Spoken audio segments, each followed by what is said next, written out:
है 20, 21, 22 का। तो कल से जो भी समागम में आएगा श्रद्धालु, तो हम यहाँ पार्किंग सेवा में है। तो जो बस आएगी तो उधर से वो आगे से लेफ्ट हो जाएगी वो। और जो छोटे छोटे साधन रहेंगे जैसे बाइक है, 4 व्हील है, छोटी छोटी गाड़ी है, वो सब इधर से जाएगी अंदर। तो इधर वो ज़्यादा ट्रैफिक नहीं हुए, इसीलिए हम यहाँ सेवा में खड़े हैं। यहाँ की पार्किंग की व्यवस्था कैसी है? पार्किंग की व्यवस्था संत रामपाल जी महाराज के अनुयायियों के द्वारा यहाँ पर निःशुल्क है और 24 घंटा यहाँ पर शिफ्ट वाइज ड्यूटी लगती है, जिसमें आश्रम के द्वारा ही कर्मचारी नियुक्त किए गए हैं। हर 3 घंटा में अलग अलग कर्मचारी आते हैं और 24 घंटा लगातार चलती रहती है।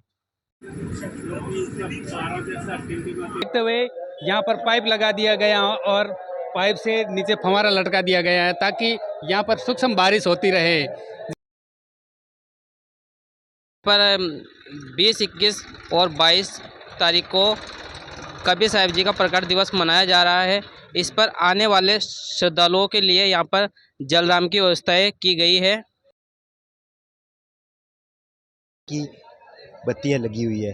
अगर हम नॉर्मल चेक करेंगे तो एक ही बत्ती होगी, लेकिन अगर उसके पास अगर कोई लोहे की धातु या कोई बड़ा हथियार है तो ये दूर से ये तीनों ही बत्तियां रेड कलर में लंबी बीप देगी, तो हमें शक हो जाएगा कि इसके अंदर कुछ ना कुछ रखा हुआ है। बनाए गए हैं जिसमें जो बाहर से श्रद्धालु आते हैं तो उनके जूतों की सुरक्षित व्यवस्था रखी गई है। जैसे कि भगत लोग बाहर से आते हैं, आश्रम में अंदर प्रवेश करते हैं, तो उनके जूतों को यहाँ सिक्योरिटी की तरह ध्यान रखा रहता है।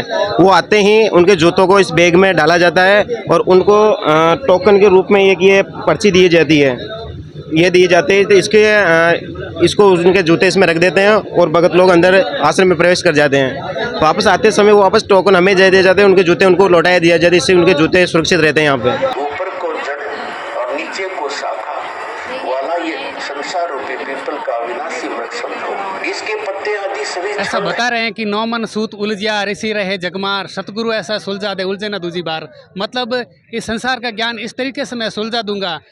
जो पाखंडवाद करने वाले, जो झूठा ज्ञान बताने वालों ने ज्ञान को उलझा रखा था, तो यहाँ पर कबीर साहब ने बुनकर के रूप में यहाँ पर ऐसा दर्शाया है कि मैं परमात्मा का जितना भी ज्ञान है उनको मैं सुलझा दूंगा, वो कभी वापस उलझेगा नहीं। रामकृष्ण से कौन बड़ा, उन्होंने भी गुरु कीन, 3 लोक के वेधनी जो गुरु आगे आदीन। गुरु बनाना अति महत्वपूर्ण जरूरी है, गुरु के बिना कोई काम नहीं चलता है।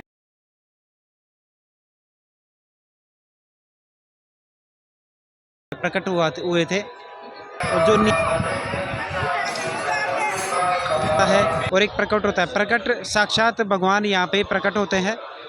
जन्म एक माँ के गर्भ से होता है। ये कबीर साहिब का जो प्रकट दिवस है, ये कबीर साहिब जो प्रकट हुए थे, काशी में जो लहर ताला तालाब है उसमें एक कमल के फूल के ऊपर ये इन्होंने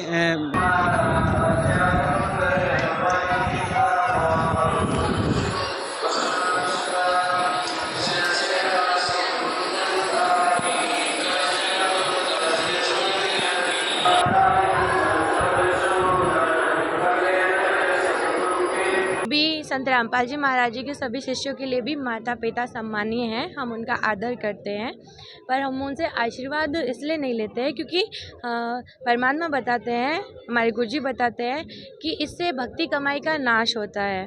और जैसे एक ट्यूब से हवा भर के किसी और में भरनी हो तो उसकी निकल के दूसरे में जाती है, इस प्रकार अपनी भक्ति कमाई आशीर्वाद देने या बदुआ देने से नष्ट होती है। और रही बात दूसरी, तो जो हम सब बच्चों का जो सिर है वो हमने अपने परमात्मा को सौंप रखा है। और जो माता पिता है और हम हैं वो इस शरीर के माता पिता है, वो हमारी रक्षा नहीं कर सकते हैं। माता पिता की रक्षा भी तो स्वयं परमात्मा करते हैं। इसलिए हमारे गुरु जी ने हमें सिखाया है, सिर सौंपया गुरुदेव को सफल हुआ ये शीश, नित्यानंद इस शीश पे आप बसे जगदीश। दोस्तों, इस बहन जी ने बताया कि पूर्व विश्व संत रामपाल जी महाराज के सिवाय और कोई संत नहीं है। उन्हीं से नाम दिशा लेकर अपने जीवन का कल्याण करें और हमारे समाज की रक्षा करें और एक अच्छी पहल करें। कैमरामैन राजू के साथ मैं किशन परियार, नमस्कार।